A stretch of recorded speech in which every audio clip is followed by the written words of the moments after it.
kind of the gist of the story is I was injured as I was playing basketball as a friar and had 2 herniated discs, and I had ended up having a back condition that was aggravated by that, and so I started to lose feeling and function in my legs. So they had to do this small surgery to go and take the 2 discs out of my spinal column or whatever. And so I was supposed to walk home the next day. They did the surgery. It was the first Friday of Lent that year. And so my back ended up being okay, but the spine went into spinal shock, which means it flooded with swelling from like the L4 down, which is like mid back down. And I ended up being paralyzed from the waist down. And so the doctor told me that he didn't know if I would be able to walk ever again. They don't know what's going to happen. We have to so it ended up being a month in the hospital, just seeing what was going to happen to my legs.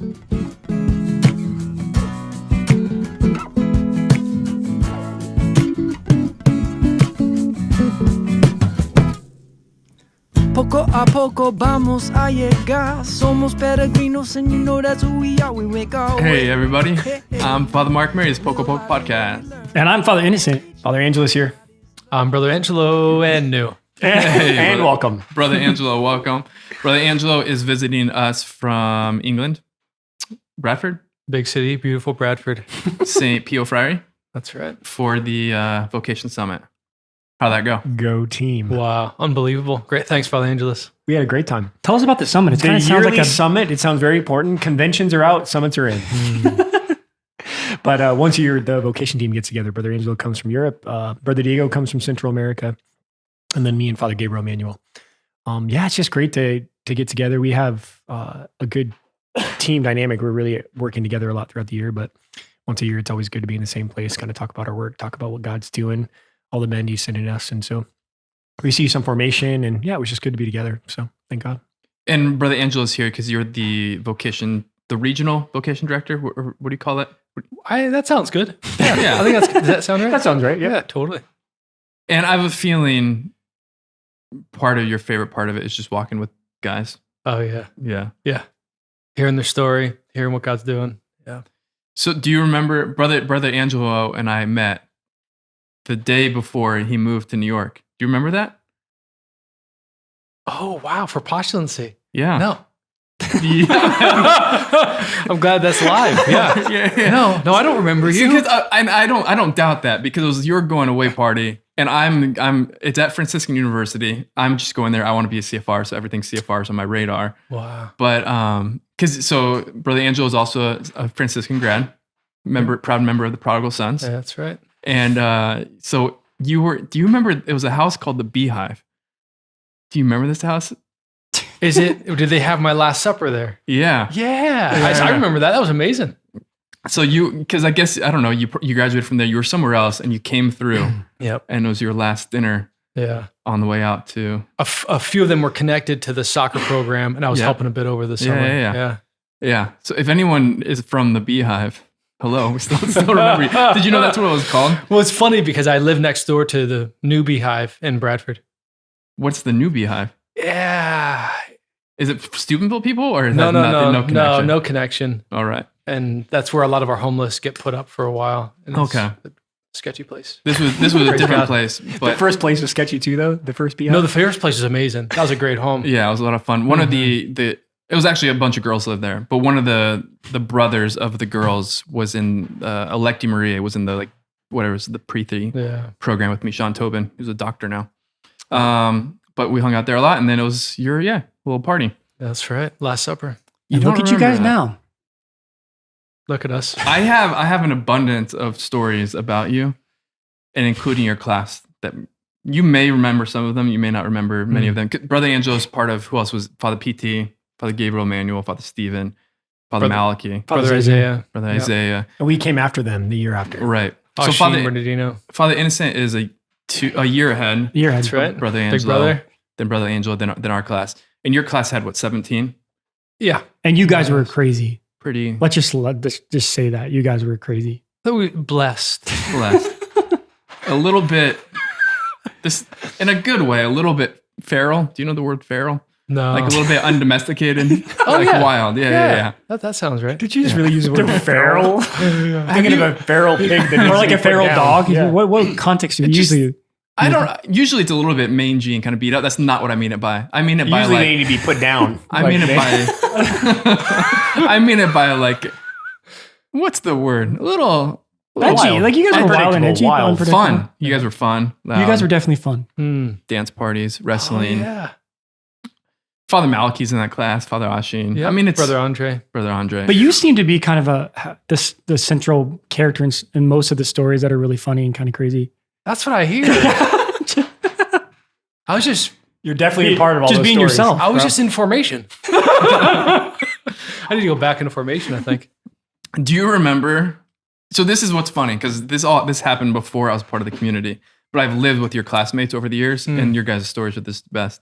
You were a postulant at Columbia, and you guys went to I think a CL thing maybe at Columbia Monsignor University. Albacete. God rest him. Yeah. Do you remember what happened? The bushes? Yeah. Yeah. Can you tell that story? He just reminded me the other day. Yeah, I think I can tell that story. So I was with Father Luke, who's our great leader for his first year as postulant director, and Brother PT. Several of us were walking across the campus. We just had this amazing talk by Monsignor Albacete, which was way over my head. So I just kind of like stared off into space until it was over. And then as we're walking across the campus and it's dark, there's this amazing row of, I was going to say shrubbery. I don't know what we call that here in America, but bushes. That's good bushes, yeah. And it reminded me of a film where Jim Carrey is pretending to be in a psychological ward, and he reaches into the bushes like it's the huddle or like the lineup for football, and he's receiving the football. So he just reaches in and says, hike and turns, fakes a handoff, and then he jumps over the bushes. So I imitated that, and then afterwards was reminded, beautifully by my formator that you don't just represent yourself anymore. I represent Jesus and all you guys. Yeah. So yeah, think before you act, maybe something like that. Quit being an idiot. Yeah. Well, and you, in a mature way, told the story now. In that moment, I believe that you got in the full character. Yeah, no, it was. And the other brothers probably tell it better than I do. And the quote of Father Luke, the way he formed you was he came up to you and said, "Don't ever do that again." Wow, it's amazing how I've warped it into this incredible formation moment. And Don't ever do that again. Such growth and maturity happening in you at that moment. Oh, wow. Glory. And just I think probably next episode we'll be able to introduce the guys a little bit more. For the sake of this episode, we're just going to introduce Brother Angelo. But with the next class of postulants have arrived. Yeah, they're here, 9 strong. But could you imagine your very first class being a class of 17? I cannot. It's a lot of people. And if the crazy factor or you guys were like all characters. So you add that and there's 17 characters is a lot. Yeah. Just we're praying for double digits next year. That's what we did. Praying from the vocation summit. We're stepping out in trust. So we were thinking 12, 13, 14 for Father then Innocent. 15 was dropped at some point in a prayer. And a lot of grace for the postulant. Yeah, come on. How do you incentivize the guys? Do they get a bonus if they get a certain number?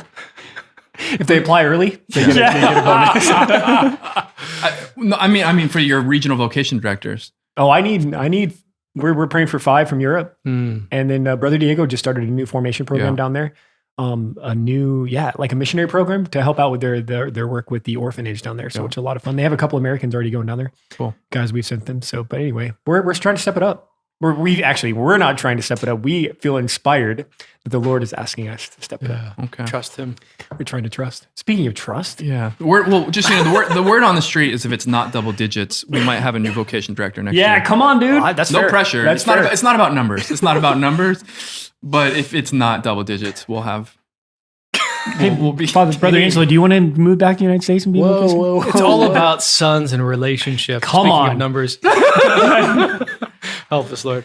Any guys listening out there, though, if you want to be a part of this growing movement in the CFRs. And you think the Holy Spirit's asking you to be. Yeah, right. Yeah, we'll talk about that.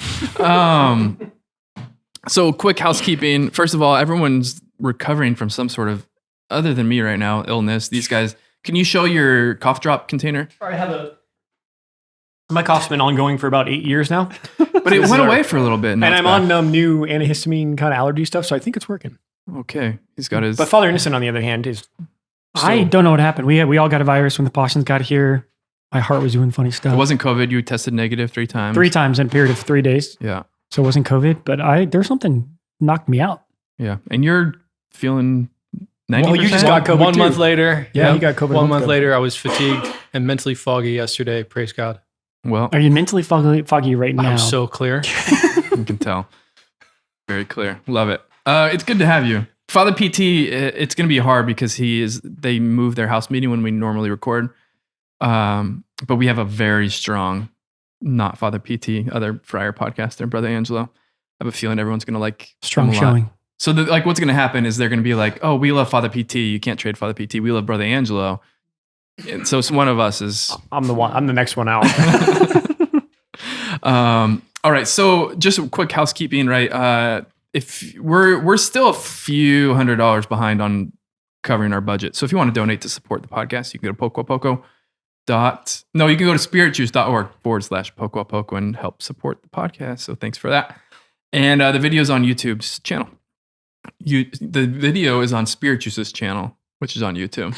Yeah. It's been a minute. Well said. It's been a minute since we recorded. All right. So we're in the fourth installment podcast, fourth installment of this kind of cursory book study with Sister Faustina Maria Pia's book, Jesus, I Trust in You. The last ones when we recorded, I didn't actually have the physical copy, but now I do. She went to Steubenville with you. Yep. You knew her then? Yeah. Would you have been the same time? We were there at the same time. She might have prayed when she was there. So we were like hanging out in different circles probably. Yeah. Hopefully we can hear a little bit of your story maybe next episode. So what we're going to do today is we're pretty much looking at specifically day 27, right? So it's a kind of a 30-day retreat with the Litany of Trust written by Sister Faustina, and she wrote this book, which gives basically a little meditation reflection for each of the days. Day 27 is this. Day 27 is that you will teach me to trust you, Jesus, I trust in you. And honestly, I just think there's enough in that simple invocation that we don't really have to go any farther. Specifically, this idea that, in the spiritual life, 100%, there is real human effort required, and there's a reason we have merit and all that sort of stuff. But the primacy, we come to it all. It's all grace, and it's all gift, and our work really is asking for the gift and creating sort of the disposition, I think, to receive the gift, and through grace to respond to the gift. Because I think trust is hard, and it's hard for everybody, and it can get really discouraging or disheartening if you feel okay, I just have to, here's this really hard situation and I have to manufacture the trust. Like the trust is dependent on me. I just have to do it. And you're like, okay, I know I should, but I don't. And this can be lead to this sort of discouragement. But can we trust that actually the grace to trust in the moment, and the grace to trust each day, and the grace to trust for the long haul is actually, it's given to us by the Lord, that He Himself provides that grace. And I love that's like the first step, because what brings us into a relationship is the fact that I need to be absolutely aware of my need. As a little child, I'm not called to take 5 steps before the Lord's going to meet me. I have to just realize that I can't, when it comes to trusting, this posture is super difficult, particularly kind of with all our human baggage. But the reality is that Jesus even wants to meet me at the very beginning, at the very moment of this just recognizing that I'm absolutely in need. I'm little, I'm poor, and He has to do that, right? And I think it has a significant effect on our kind of psychological, emotional, and spiritual experience that Jesus will take this first step and come all the way to me. And he will do everything. He will come all the way to me and to give me the grace, to give me the grace of trust, right? Again, I love how you said, I don't have to manufacture it. I can't grasp it. There's not an equation for trust. It's living in the relationship, choosing it, and recognizing that He comes to us from the very beginning. Father Innocent, I don't know if you remember this before we went on our summit. Me and you were just having a passing conversation about you guys just recently had a formation meeting with all the local superiors, and we were talking about the challenges that brothers face. The new brothers, the old brothers, the midlife brothers, and you were talking about this psychologist who was super excellent in his advice to the brothers, especially as we kind of walk through life in different stages. And you had mentioned this to me, and then I don't know why it stuck with me, but you were talking about how we often face particular experiences and opportunities that cause us to struggle. But the challenge that most brothers have is that the response to that is feeling powerless. And so it's not that they're just feeling struggles in life, or they're distracted or tempted or discouraged, but that they feel powerless in it. And as soon as you said that last week, and then when I went into the Vocation Summit and just in my own personal prayer, like that is my own experience. It's not just the stuff that happens in my life. It's my powerlessness that I feel like, man, will I ever be able to change? Will this ever be any different? Will I always struggle with this? Will I always believe this lie about myself? And so I was feeling that powerlessness. And I believe, brothers, it's the same. We're so bad at trusting that we also feel like we're never going to be able to trust, and we're never be able to. Our experience of longing to let go and let the Lord be able to come and help us is never going to happen. And so I think people are crushed by this like inability and this long lasting experience of, man, I just really stink at this. And will I ever be able to trust the Lord? I think recognizing that Jesus, the whole 12-step thing, I'm powerless, but he's not. And Jesus comes to meet me in this experience of, okay, I want to trust. We talk about trust. Thanks, brothers. Trust. Jesus, I trust in you. Sometimes it nauseates me because I don't know how to trust. I'm not good at trusting. But Jesus wants, before the idea of like, okay, how can I get better at trust? He wants to be with me in this place of feeling utterly powerless on how to do it. And so thank you for that. It was a really fruitful, and it continues to be a really fruitful meditation in my own experiences in life, that I feel powerless sometimes, that it will always be this way. But that's where I want to invite Jesus. And I've experienced him coming to help me in that being powerless. So, Brother Angelo? Oh, man. So I remember answering the phone at St. Crispin's when I was there for a while. And there was a sister on the other line. She says, "Oh, wow, Brother Angelo, you always answer the phone. Are you one of those needy people?" I was like, "No." And it's funny, as I reflect, I'm like, yeah, Lord, I'm in need. Like, actually, that's a great word for me. I am in need. And being able to own that, like, is probably the starting place for trust. I think, I'm in need. Mm-hmm. So at least I can tell the Lord that, Lord, I do need you. Yeah.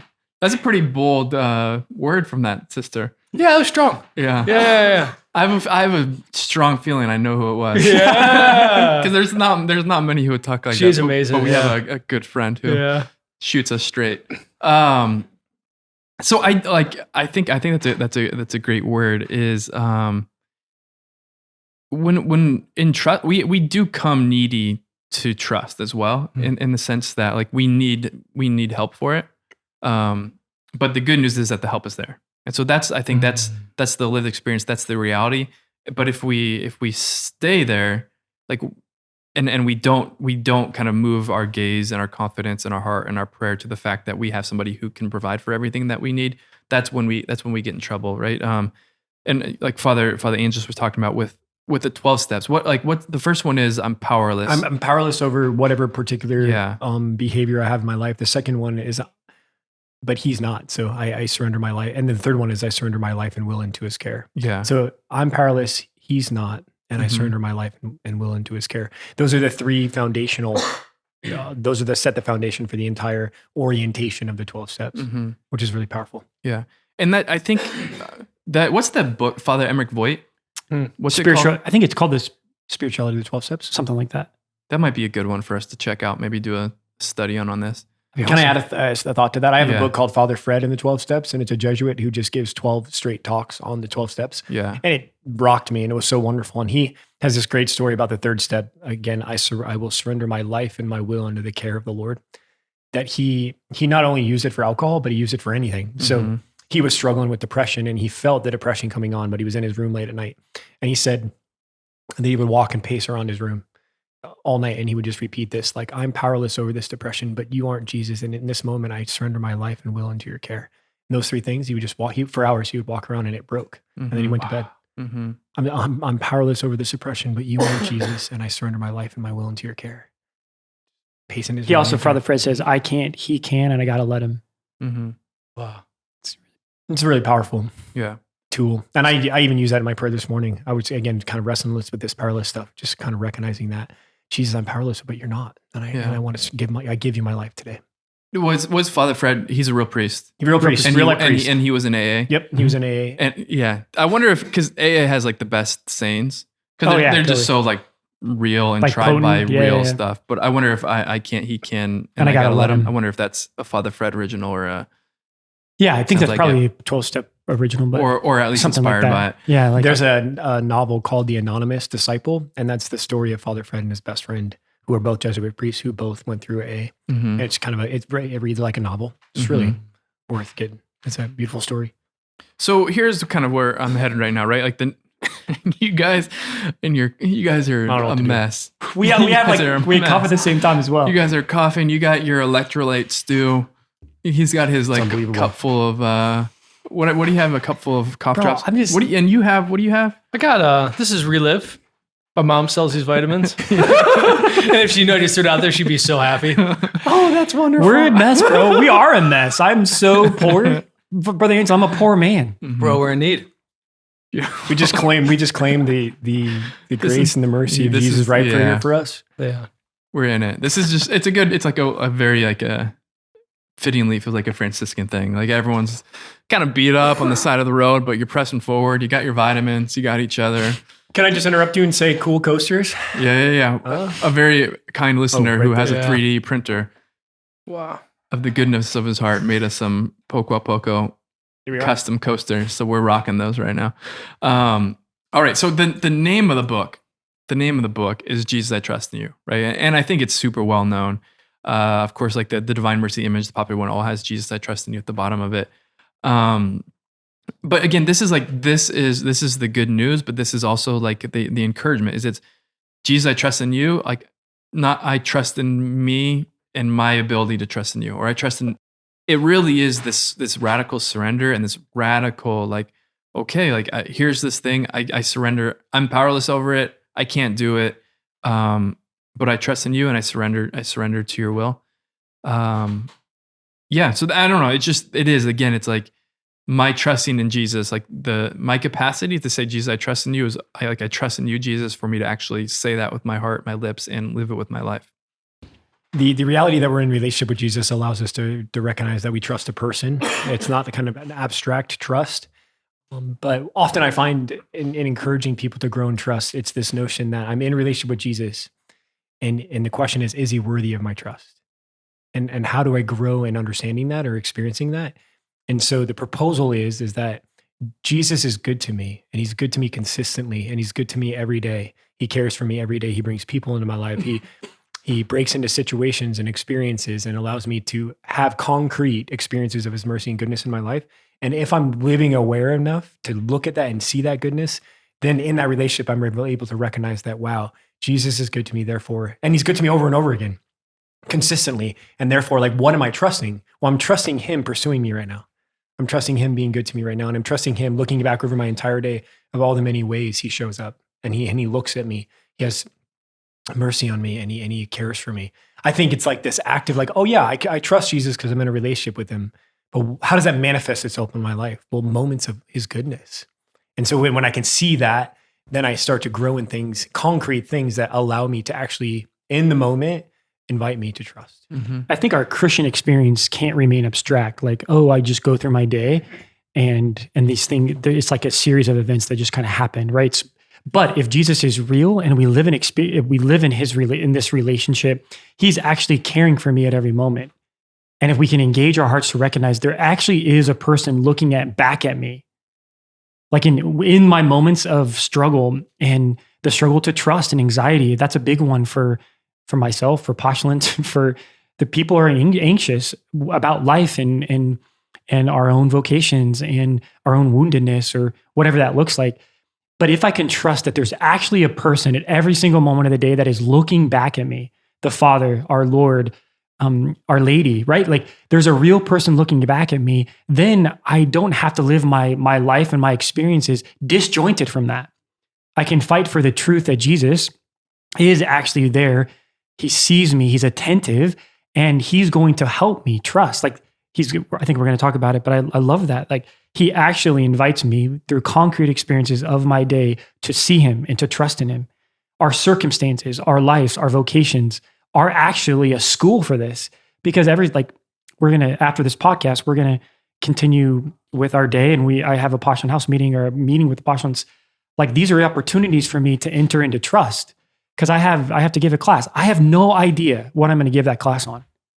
And I'm like, okay, Lord, I had the podcast first, right? So I had to do this. And then I'm like, I feel like I'm constantly trusting in him. Well, Give it on trust, bro. Just talk about trust. yeah, it's a genius. Just give it on recycle, right? But he's real. He sees me. He looks at me. And then I'm like, okay, I can enter into this experience of life in a new way because he's looking back at me. And he's allowing me or teaching me about his presence that I can really trust him. Mm-hmm.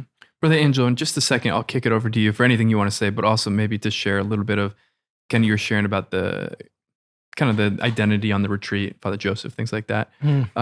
But before kind of doing that is one addition is that we're talking about like the Lord giving us this trust. And I think we want to look at it sort of in the paradigm of like our daily bread, right? Because we have these life situations. We have familial situations with our brothers, sisters, fathers, mothers, children, spouses, all that sort of stuff, sick parents, relatives, finances, whatever.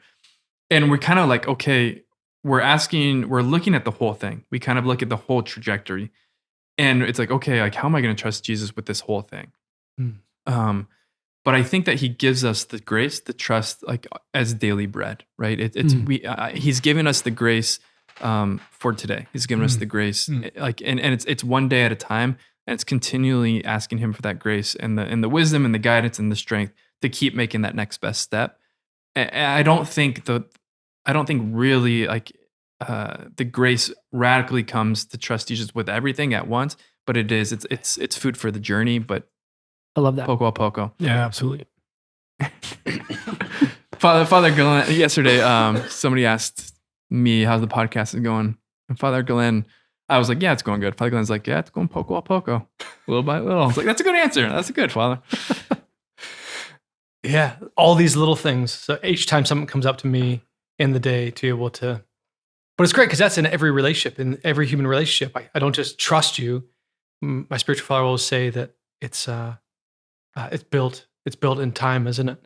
So it's built over growing it in each moment. So I was on retreat with our brothers over in Europe, and at some point we were asked by this retreat director just meet in small groups and chat about, I can't remember what it was, but we get to this, like one of the concerns for me is that I'm always, like each day I have to claim my identity as a beloved son. Like everything's a gift. Dad wants to bless me and pour it all on me. And I'm like, yeah, I want to believe that.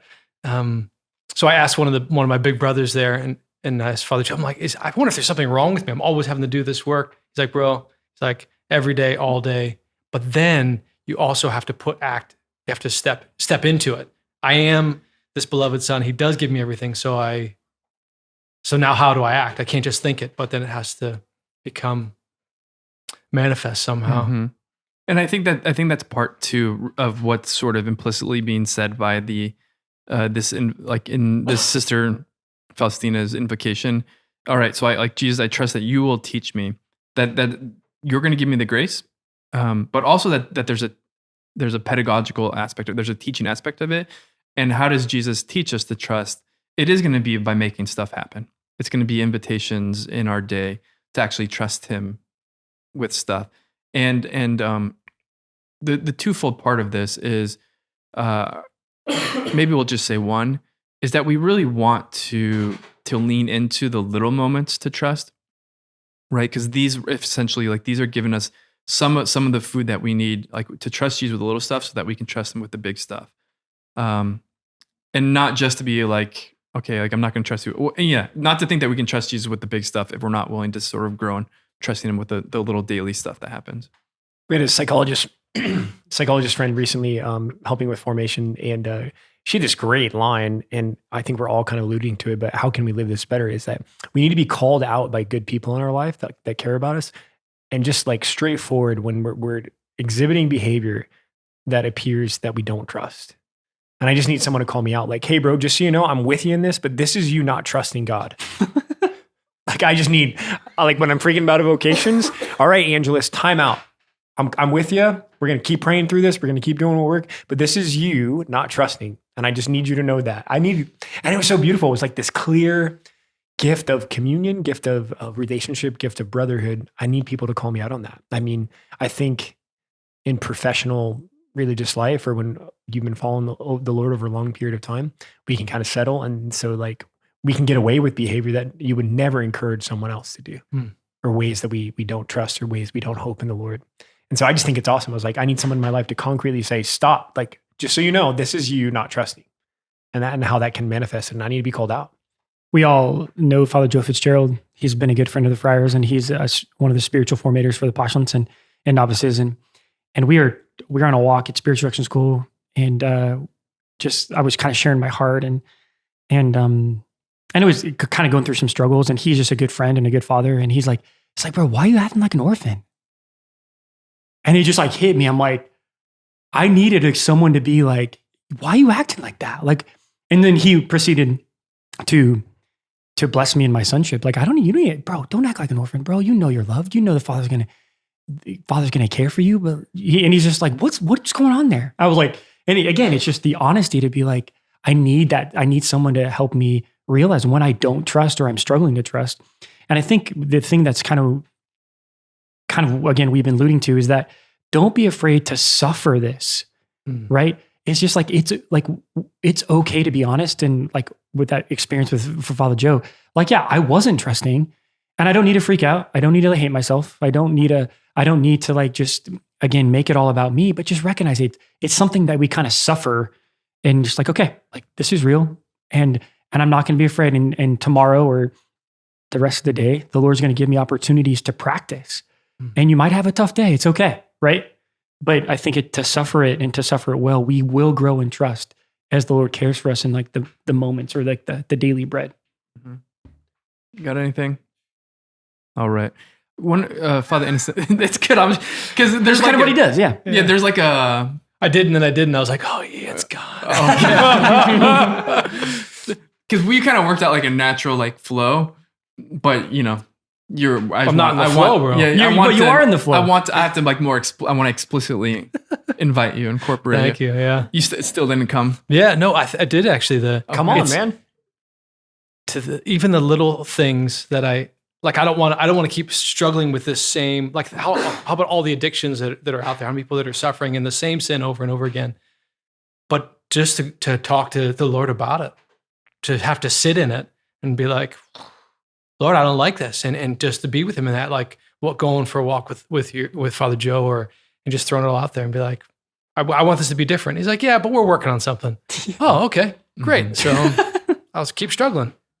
Yeah, Father Innocent, right? So we are talking about this a little bit on like a theological. This is just how it is. It's true. Which is, and it is all true. But I could see a listener being like, okay, like that's nice, but here's this really hard situation, and the movement from these nice words, this nice idea, towards actually the grace in the live thing. It's like it's tough to actually make that movement. And maybe just as a sort of some encouragement again for our own lives, I think we've all had different invitations to trust the Lord with some serious stuff. We have talked about it before on the podcast, but we have new people come in different times, whatever. Not everyone's listened to every episode.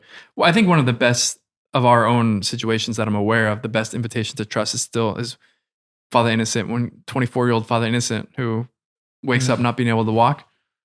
Do you remember that? You were not. I visited him in the hospital after. Yeah, you did. Yeah. Right. So can you share real quick again, just more kind of focus on trust? You can share kind of a quick form like of what happened, but then like, okay, so because here's like a really critical moment, and how were you able to trust? Like, what did that actually look like? Yeah. And I mean, again, there's so many angles we could take to this story. This experience saved my life, saved my vocation, right? So, but the kind of the gist of the story is I was injured as I was playing basketball as a friar and had 2 herniated discs, and I had ended up having a back condition that was aggravated by that, and so I started to lose feeling and function in my legs. So they had to do this small surgery to go and take the 2 discs out of my spinal column or whatever. And so I was supposed to walk home the next day. They did the surgery. It was the first Friday of Lent that year.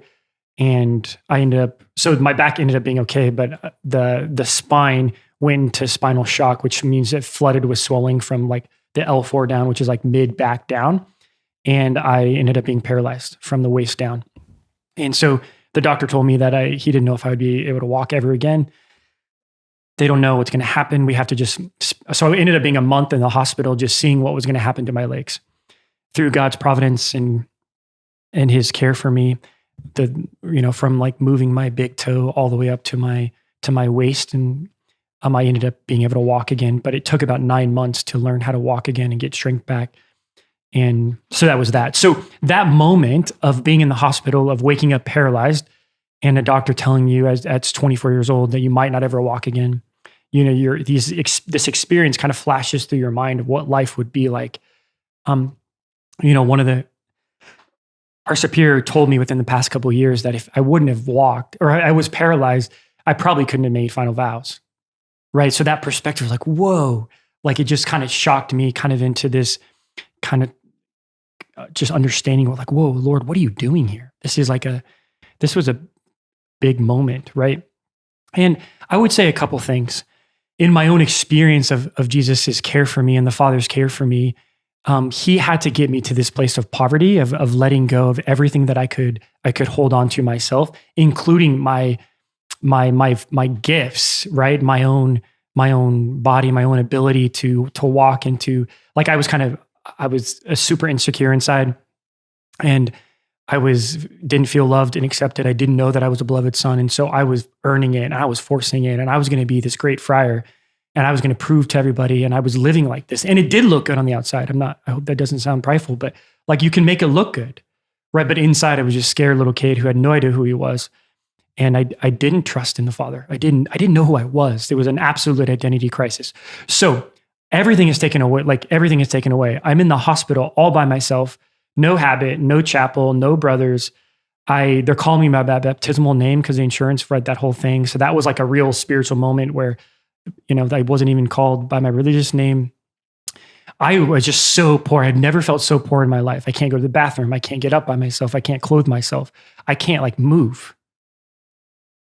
And they have no idea what's going to happen. They have no idea to the extent of what's going to go on.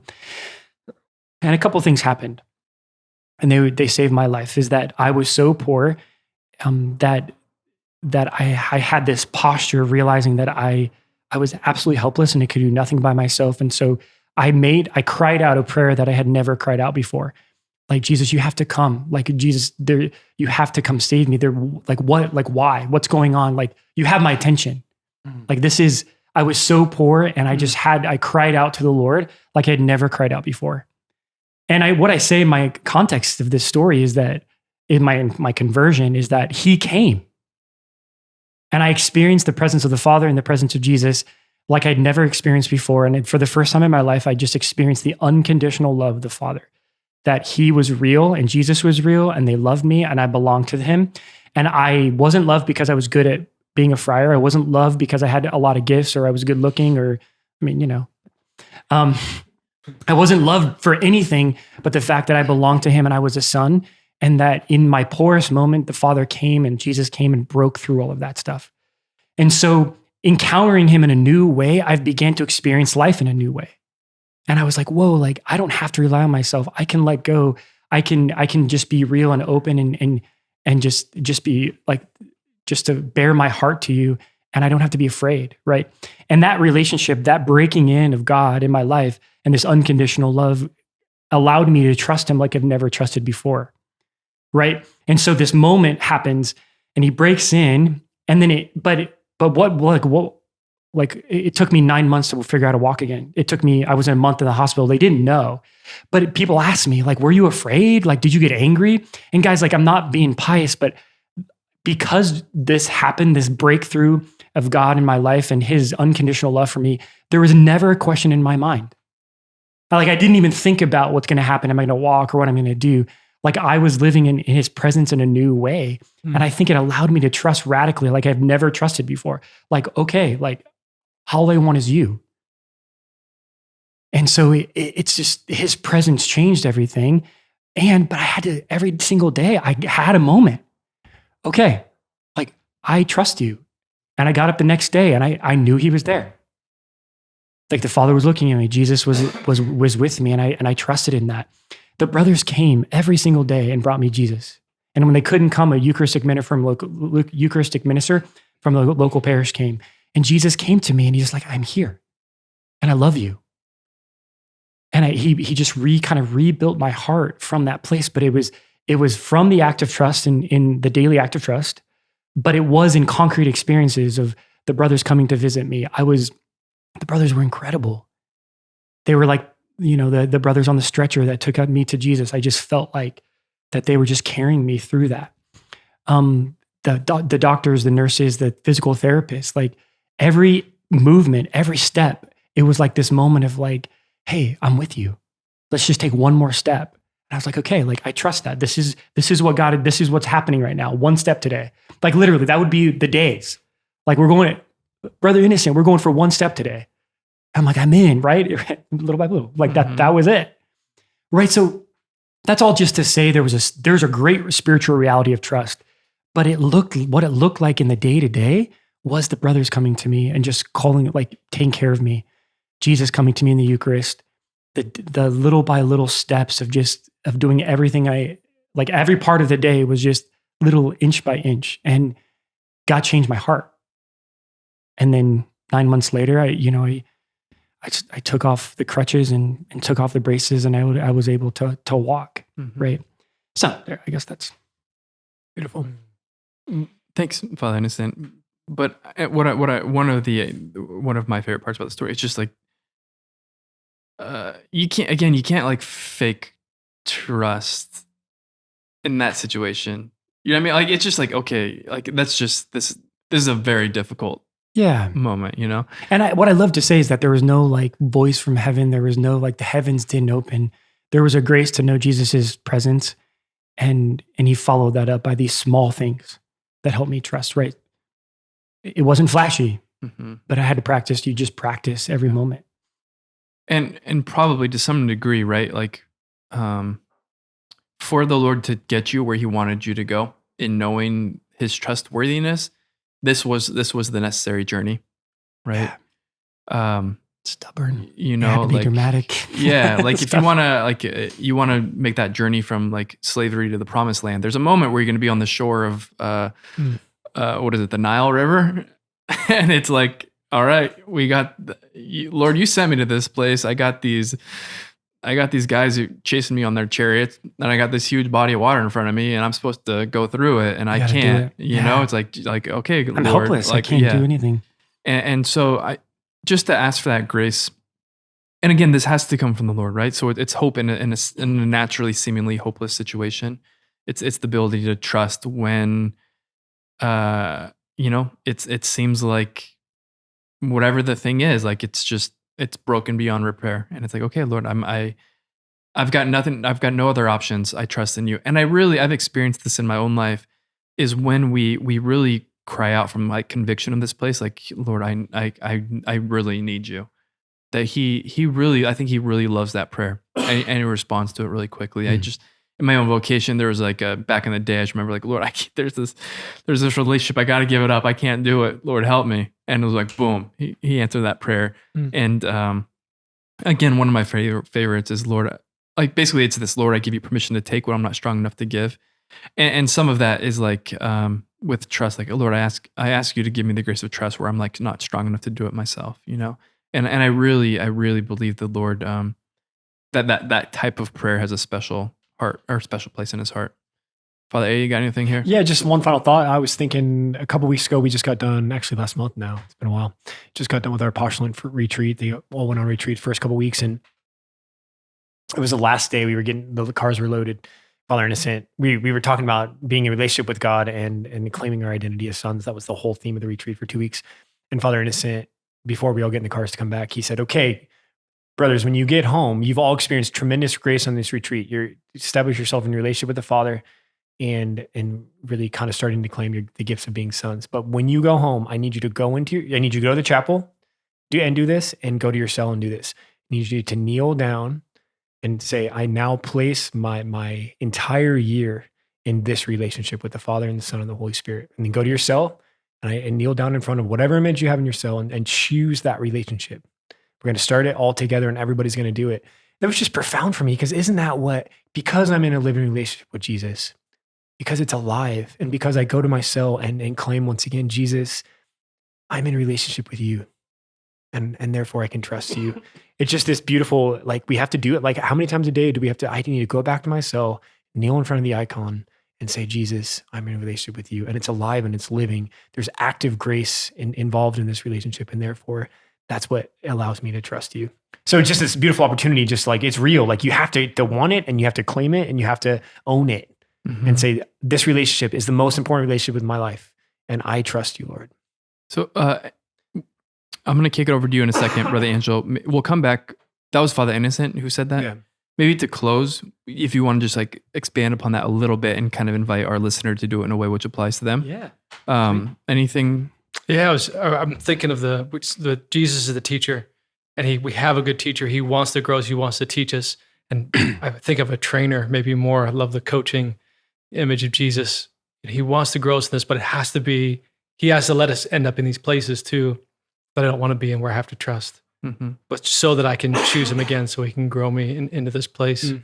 Then Isaiah 30 says, your teacher will not hide himself any longer. He is revealing himself. He is growing us, and he wants me to grow and trust way more than I want, way more than me. So I want to do that. Beautiful.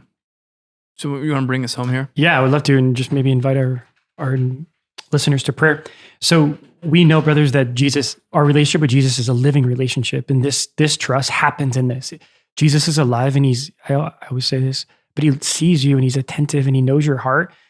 And there are moments throughout the day that we need to activate this truth, that he's worthy of our trust, like Father Angelo said. And so we need these sacred places of our own, our own time in the chapel. Our cell is a holy place, right? When you're married, there are places that are sacred where we need to activate the truth in relationship for our brothers, for your husbands, wives, your kids. There should be a holy place where we can go and find refuge and where Jesus wants to remind us who we are and remind us that he's worthy of our trust. And so this is what I did with the brothers, is that we spent a week and a half talking about the gift of sonship, and the way the Father looks at us and the way the Father blesses us and sees us and reminds us who we are. But that just can't remain abstract or stuck at our retreat place. We need this experience to come alive at every moment of our day.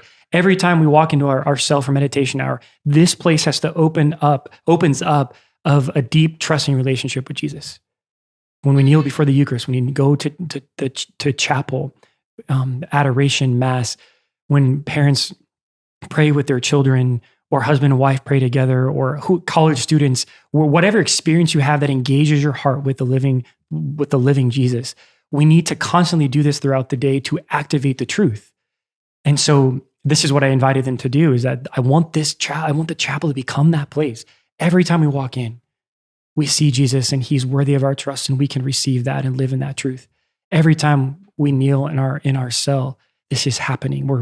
He's reminding us that he's there and worthy of our trust. So my brothers and sisters, I invite all of you to find that place, whether it's interior or exterior, where Jesus can remind you who you are. He wants to look at you. He wants to love you. He wants to activate the deepest truth that you are beloved sons and daughters, and that you can trust him, and he will give you everything you need to grow in this relationship. We ask for the grace to receive in a new way this deep reality, just to let Jesus love you. Let Jesus be your teacher. Let him teach you how to trust. Let him help you to surrender so that you can receive this grace in a new way, that he sees you and you're not alone. And he is so worthy of our trust. I just bless all of this grace into you, brothers and sisters, in the name of the Father and the Son and the Holy Spirit. Amen. Amen. Amen. Thanks, guys. Thanks, Brother Angelo. Thanks for having me. Yeah, of course. And come on. And that there's like a thing in movies where something like accidentally like appears, like you can see the camera guy. I think that's happening with that coffee cup. Oh, that right there. That was you did not place that there on purpose, right? I didn't put that there. Not my coffee. And it says, what does it say? How does Jesus make his tea? Yeah, He brews it. He brews it. Wow. I feel like if people are watching the episode, they've noticed that and they've been paying attention to it. And it seems like, and it was so perfectly placed for the camera. I felt like we had to at least acknowledge it. Again, so this is, if you haven't been able to, and you'd like to kind of work through this again, Jesus, I Trust in You, 30-day personal retreat with Litany of Trust. Sister Faustina, Emmaus Road has a what's that thing when somebody says they like it? Endorsement from our friend Beth Davis. We love Beth Davis. We Hi, love Beth Davis. Hi, Jenna. Hey, Kelsey. No. Hey, Therese. All of them. Good. Bless her, she. And again, we're hoping to get increased support for the podcast a little bit. If you can go to spiritjuice.org/Poco to help us cover our costs, that would be super duper. You guys got you want to say hello to anybody? I do, but there's a note here. You're supposed to mention something? Or is that later? Yeah, is that yeah. later? Look at me taking care of you. We'll do this at the beginning of next episode. For Advent, we're going to be going through Ascension Press's Advent devotion, Finding Your Place in the Advent Story. I'm told that this sells out really quickly. So this is probably a number of weeks ahead of Advent. But if you want to go along with us, act quickly. Finding Your Place in the Advent Story. And that's at Ascension Press. Nice one. Beautiful. Thank you. Happy to take care of you. Thank you. And I do want to, Father Gabriel and Emmanuel and I just went on an awesome trip to Damascus Missions in Ohio. So we had a nice couple of days with our missionary friends at Damascus. We want to say hello to them. And then we also did a retreat there for some students in leadership at Franciscan. Mm-hmm. So they were there as well. So we had a packed couple of days, but it was really a great joy to be with our friends from Damascus and Franciscan. Great. Nope, got no one. Just coughing. You want to say hello to anybody? Gotta say hi to Mom and Dad, and of course, Father PT. Nice seat. I was down at University of Lafayette. I was actually there 4 days in a row. I got stranded in Lafayette for a minute. So hello, University of Lafayette.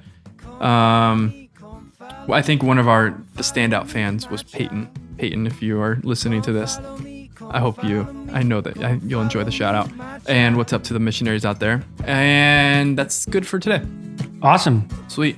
All right. We'll see you again next week. Peace, everybody. Poco. Brother Angelo, you're awesome. So good. Rocked it. It's not my fault. Father PT who? Poco a poco vamos a llegar. Somos peregrinos and you know that's who we are. We make our way. Hey, hey. Little by little we learn a little more each day that God is love. That life is short. That all will be well. And I know